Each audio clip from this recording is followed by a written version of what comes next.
Woo, buddy. Wagon got a wash yesterday. Woo, she's looking good in the sun. When this car is clean, the black looks so good, but you get close, there's tons of like scratches and swirls in it. Definitely needs a paint correction, but she ain't looking too bad. She ain't looking too bad. I'm not sure if I mentioned it here or not, but I did find the Zender rear lip for the variant, also the Zender side skirts. So technically, until it shipped over, I do have the full Zender body kit minus the hat spoiler, which I've never seen. There's also a gauge cluster, shift knob, pedals, dead pedal, and that kind of stuff, and wheels. But for the most part, I have the bumper already. I found the skirts, found the rear lip. It's in Finland, hopefully getting shipped over in the next couple of weeks or so, but very soon we'll have at least the full body kit wise, the lower portion for the Zender kit for the Wagon, which is dope. And then also, it's finally time to lower the Wagon. I've been holding off because honestly, I'm not gonna lie to you guys, stock height, it's comfy. I said before, stock height is so comfy. You run over everything, nothing matters. But I saw a Wagon on base yesterday. It wasn't mine, it wasn't Casey's. Just another silver Golf Wagon. It was lowered on some wheels, and I was like, you know what? I can't have that. So now we have to lower this one down very soon. I'm not sure when exactly, but very soon this will get lowered back down, and we'll get it to, you know, maybe kind of before. The problem is now, not necessarily a problem, but this rear lip sits very, very low, and backing up into the garage over there, this almost touches the ground in the car at stock height. So once I lower this car back down, I have to be super careful I don't destroy the rear lip or the exhaust, because that's gonna be a major problem. But very soon this car will get lowered back down. Hopefully in a few weeks the Zender pieces will be here, and we'll have a nice low Zendered out Wagon, which is sick. But Wagon stuff aside, today is all about the Pink Floyd. The goal for today, hopefully, is to have this car move under its own power from there out of here. It's been in this garage for almost a year at this point, hasn't moved, but I think today's the day we'll get it all assembled and driver out of here. Hopefully I have a battery over there, fresh battery for the car. I have coolant, power steering fluid, I have some power steering lines. Everything's good to go. Gotta toss the axles back in, and that's pretty much it. Hopefully I'll bleed the clutch, bleed the brakes, and then after that start her up and go from there to there. That's the goal for today. So looking in here, all of our coolant hoses are completely done. Once the front end's back on, I connected the upper and the lower. We can fill it with coolant. That's all good to go. We have to do the power steering line from this one over here under the frame rail to this one, fill it up, complete that system. Gotta bleed our clutch slave down there. That's pretty much everything inside of here. We'll toss the battery in after I paint this, because this is super crusty. Gotta paint that. And that's pretty much it. And we'll hop onto the car, toss in the axles, and hopefully she rolls out of here. So first task complete. Our power steering line from there across the front up under to there is complete. I went all over the place. No one had this diameter hose to make this a straight line across. What I used is two Mark IV power steering ones. The one that goes from the reservoir of the Mark IV down from here down to the actual power steering pump. Use two of those, cut it, use a little joining piece right there. So that side cut, splice it here, and then this side. So works really nice. Everything fits like it should, so that's good to go. We're gonna go ahead and fill this up and then on to the next thing. So our reservoir nice and full. Once everything else is done, we'll come back, put the car up in the air, go lock to lock, actually bleed the whole system, but for now, that's full and good to go. All right, so next up, we have axles to toss in. Now, these are OEM Mark IV axles, the ones that have the smaller 100mm flange. We have the Mark IV O2J in the car, but as you remember, we put these smaller, you can see way down there, the smaller 100mm size axle flanges. You can find those size flanges on, I wanna say, the Mark IV 2.0, 1.6 I think has them. Some are kind of smaller, some are kind of awkward size. Like these ones over here, I thought this set was 100s. They look like 100s, they have the grease on the inside, but they're actually a little bit bigger, like 108 maybe. And then there's these ones over here and have like the star pad on the backside. So there's a bunch to look out for, but these ones here are the 100mm ones. And the stock Mark IV axles actually fit perfectly to Mark III, so I use these ones. Okay, so I thought we were about to have a super annoying issue, but thankfully it all worked out. If you look, the axle has to pass through this gap right here. Now, normally on the VR5, I use the same axles, but there's not a turbo drain line in the way. That gap is very, very tight. I was afraid this wouldn't fit through there, but actually, if you put this in there and you set at the very, very bottom, like right here on top of like where the knuckle goes, it actually fits right there. I can try and do it one-handed, let me see. But I was a little bit nervous for a second. But if you go really low like this to the bottom, look at that. Fits right through, no problem. So if you have this issue, don't freak out. It does fit. But I was like, man, this is about to suck. I like, you have to put the engine and go up with it, or a bunch of nonsense. Like, because I can't pull the drain line off because the oil will go everywhere. But thankfully, it fits no problem. But that was almost a nightmare. So we've got a new problem. If you look, the axle is pretty much where it's supposed to be. But you can see down there, it looks like it's too small for the flange I used. I could have sworn that was the right one, but it's definitely too small for that axle flange. So either I could have sworn I grabbed the 100mm flanges and put on this transmission, but if I grab the wrong ones, you have to swap those ones. I have another set of 100s over there. I could swap that, but the problem is when you pull them off, all the transfer's gonna drain out, and I don't want to do that. What I can do, pull this axle back out and use that set of axles right there, which is the 108, I want to say. Or maybe this axle is too small. Maybe this is from like a 1.4, and this is just even smaller than 100. Maybe this isn't 100 at all. Maybe it's that one that I need. I don't know, I'm confused. Maybe this is the wrong one. But the issue is this one barely fit through the gap right here. That one's slightly bigger, which should fit this flange, but to get it to fit through here, it's gonna be a pain. But we'll try that first. If not, we have to swap flanges and then we'll lose some trans fluid. It is what it is. Okay, here we go. All right, so I think I figured out what's happening here. I spent like 20 minutes running back and forth, grabbing different axles, different knuckles. I must have used Mark III axles on the Savoy. I swear I used Mark IV axles, but I might just mix them up and just grab the Mark III ones and toss them in. This indeed does have the 100mm flange on it. I was racking my brain trying to figure out how I put the wrong one on there, but that's the correct size on there. The issue is the axle that I thought was the correct one. This, I said, there's a bunch of different sizes. This is also Mark IV, but this is smaller than 100mm. This is like a 95mm. It's just a bit too small, but this end here does not fit into the Mark III knuckle. You can see. Does not fit. I thought maybe because this car was a 1.8 before, maybe because this is the one-piece knuckle, maybe this hub is too small, so I tried this one. This is the standard, like, two-piece knuckle for the Mark III. You can put the G60 brakes on. Also, does not fit. So I'm like, what in the world is going on? So again, I thought that I used a Mark IV axle on the Savoy. I must not have. So over here, we've got 3 axles. Mark IV, Mark IV, Mark III. So virtually all pretty much the same length. This one, again, I thought was the right one. This is like a 95mm, too small. This one's a 100mm, but wrong size on here. This is the Mark III axle, 100 on this side, and the smaller threads over here. You can see this one fits perfectly. We'll do it over here. Perfectly into this, like it should. So again, I must have used Mark III axles on the Savoy. I didn't think I did, but I must have. So I don't, this is a bad axle. I have one for spares, but I need to get 2 Mark III axles for this car before it's good to go. The flanges are good. I have the wrong axles. Literally have so many axles, but they're all wrong or broken. So can't drive the car today, which kind of sucks, but not a big deal. With new axles in it, call it a day. But for the rest of the day, we're gonna go through front end back on, fill with coolant, bleed the brakes, bleed the clutch. That way the car can just run, idle, and that kind of stuff. Make sure everything's good to go. Get up the temp and that kind of stuff, which I think I have possibly a grounding issue somewhere because currently the gauges in the car don't work all the way, so we need to figure that out. And also I have my O2 sensors here, which I extended because they were too short before. So we'll put those back in, part of the exhaust on, front end back on, coolant, and that kind of stuff. Just let it run, and then sometime this week, I'm gonna order axles probably today. They'll be here this week, hopefully, maybe next week. And then once we have axles in the car, then we can go for a drive. So we've got our extended O2 sensors in. That's good to go. And our cat is also bolted on. So now it's down pipe to cat. So it's gonna be loud, but a little bit quieter.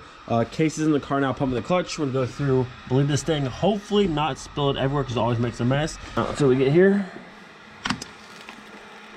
All right, I got fluid with a little bit of air, pump. Is it feeling better? It's very soapy. Okay, I'll do probably 3 or 4 times, but we're getting fluid, so good start. All right, hold it. Okay.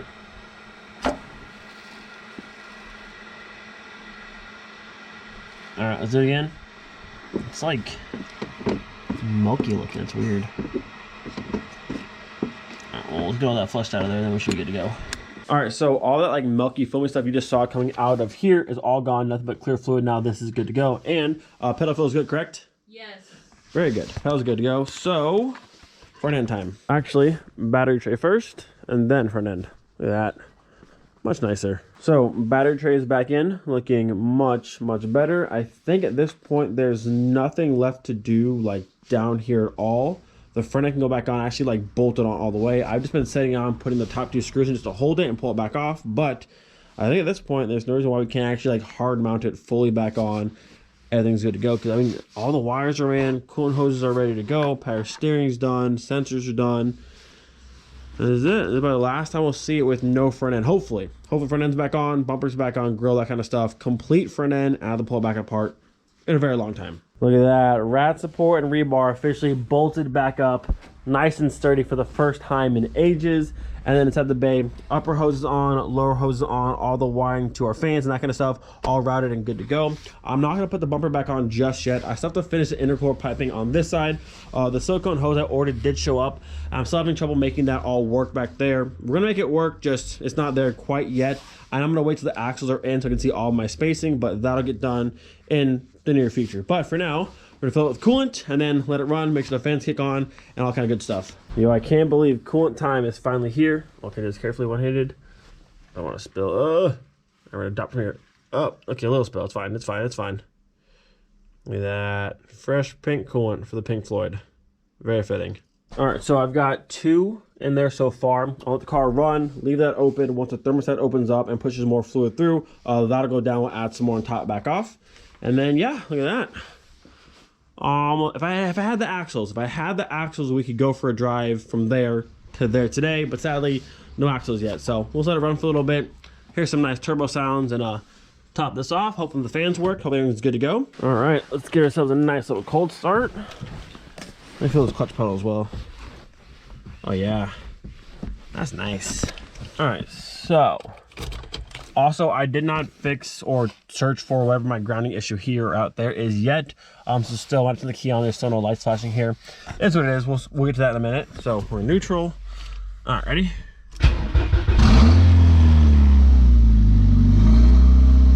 Not bad, not bad. Oh, and she's off. That was weird. But she still have plenty of fuel. Try again.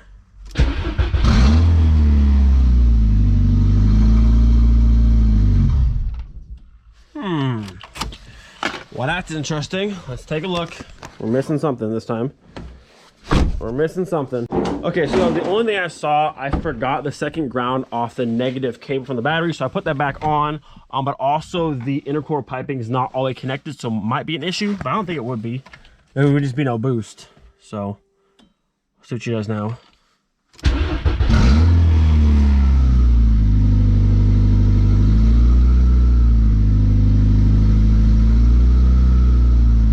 So I think it was the ground shop issue. It's got a bit of a up and down rev right now. The intercore piping is not complete, so this is normal, I would assume. But I want to let it run for a little bit, make sure the coolant's going through, the fan kick on, that kind of stuff. And hopefully this week I can finish the intercore piping, because it's just been so annoying. I'm determined to make it work, but it's been super annoying.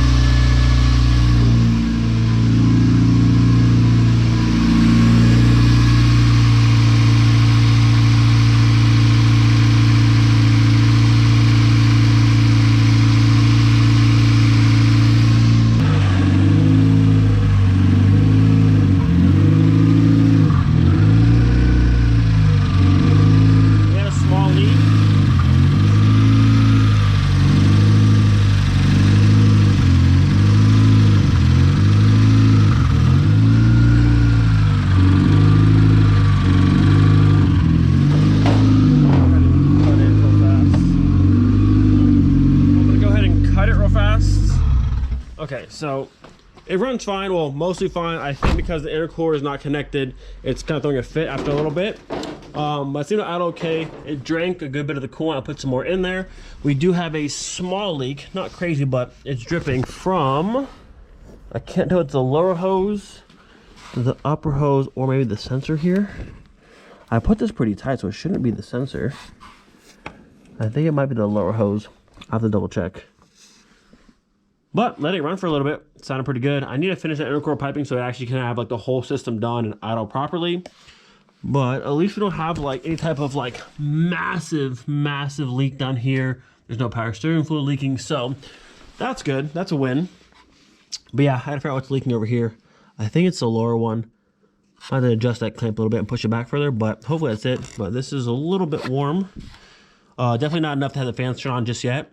But until the piping's done, I'd rather run smooth and not idle all crazy like it was. So I'll top that off a little bit more. But I think a successful day. Power steering line's done. No axles, sadly, but front end's back on, hard mounted. Coolant's in the system. This is all good to go. So definitely not a bad day. Before we end it off though, I do want to give the car just a slight bit of throttle. I haven't actually touched the gas pedal all just yet.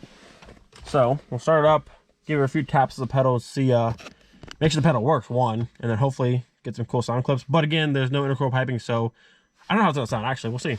We shall see.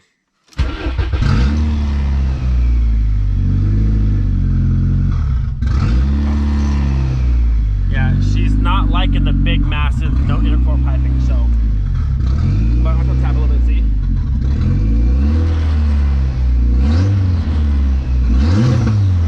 Ooh, that don't sound half bad. Not bad. The car's cold, but these are very, very baby little taps, so not gonna hurt the car at all. Doesn't sound half bad. Okay, we'll call it there for right now until the intercoil piping's done. It's not gonna want to idle properly, but she's sounding good. So it's still a few drops there. We'll have to address that. But overall, like I said, not a bad day. Wish I had axles, wish I could actually drive it, but you know, not the end of the world. We'll get there. This thing though, it does sound pretty cool. I have to find someone. There's actually a guy, I think his name is Nick, he's over here. I have to have my 3-inch downpipe reduced. I think the Remus, I want to say is 2.5 or 2 1/4. But he does great welding, great exhaust work, tons of like intercoil piping, all that kind of stuff. So I'll take the car to him at some point, have him finish the exhaust. So it'll be 3-inch downpipe, 3-inch high flow cat, then it's gonna be reduced somewhere back there to the Remus. But I want to do is have him put a V-band after the downpipe, so V-band to the cat, and then before the piping goes over the rear beam, I want another V-band back there, because on a Mark III, to pull that section over the rear beam is kind of a pain sometimes. So to have a V-band after the downpipe for easy disconnect, and then a V-band at the backside before the rear beam would be perfect. So hopefully get the car over to him as soon as all this is like squared away and it's like, you know, mostly sorted. Have the car go to him, get the exhaust welded up, that'd be done, and actually hear how this car sounds, because it's cool now, makes great noises, but it's a bit too loud. I want it a little bit more tame than that. I think the Remus will add a perfect, I think 3-inch all the way back to like 2 1/4, and then out the Remus should make for a very, very nice sound. A lot of times the 180 kind of sounds like a tractor, and that's definitely not what I want. So hopefully 3-inch to 2.5 back to Remus should make for a very, very nice tone to this car. And then yeah, just get it out on the road, drive it a bit, enjoy it, and then send her off to America. I had a few more things I wanted to get done on the car today, but we're leaving, I want to say, in like 3 or so minutes. I'm not ready to go to dinner and then a movie. So yeah, I gotta wrap this up, gotta get out of here. So hope you guys enjoyed today's video. Do not forget, be thankful for every single day. We'll see you guys next time. Peace. One last thing I want to note, because I almost just did it. When you put your front end back on, like all the way, make sure you put your hood latch cable back to the latch, because if you close this and that's not connected, you're going to hate life. And I almost just messed up severely. But yeah, we're leaving. Bye.